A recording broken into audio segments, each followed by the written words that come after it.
Para Todos Televisión, nuestro programa Tu Punto de Encuentro. Hoy estamos felices de poder compartir no solo una actividad desde el punto de vista social, sino que una actividad en familia, la que nos permite además establecer un vínculo. Tenemos aquí un representante de la intersindical de ser partícipe en la convocatoria. Sí, desde hace tiempo la Intersindical Valenciana, la Intersindical Solidaria, estamos apoyando a la comunidad colombiana aquí, entre las organizaciones que convocan, Movilízate, la plataforma Movilízate y Revivir.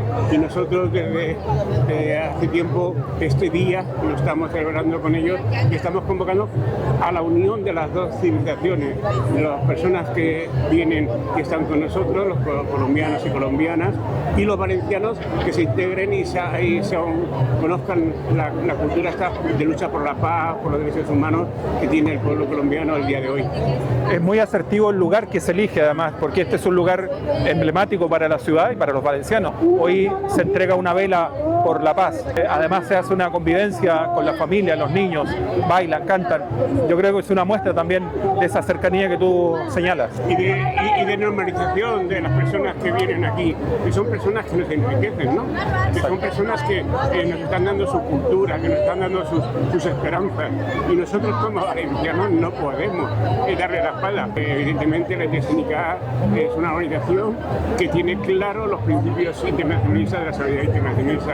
Quienes te conocemos hace muchos años y has estado siempre trabajando por la unidad de una sociedad de convivencia. Darte la enhorabuena por el trabajo que tú haces a lo largo de estos años. Y sin imponer nuestra cultura, porque no se trata de que vengan y se integren, no, porque se tienen que integrar, tienen que tener su cultura, sus costumbres, lo que tenemos que hacer es compartirlas.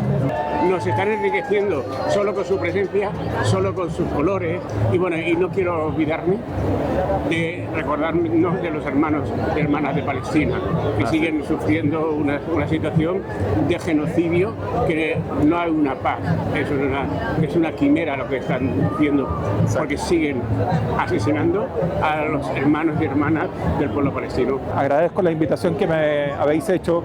Establecemos este vínculo también con la ciudadanía. A todos y todas los que veis el punto de encuentro día a día, semana a semana, queremos saludaros, deciros que este espacio de comunicación, este espacio de visualización de la amistad, de la convivencia, sea cada vez más importante, sea cada vez mayor. Lo que sugerimos siempre, que este sea un punto de encuentro, un espacio para compartir entre seres humanos.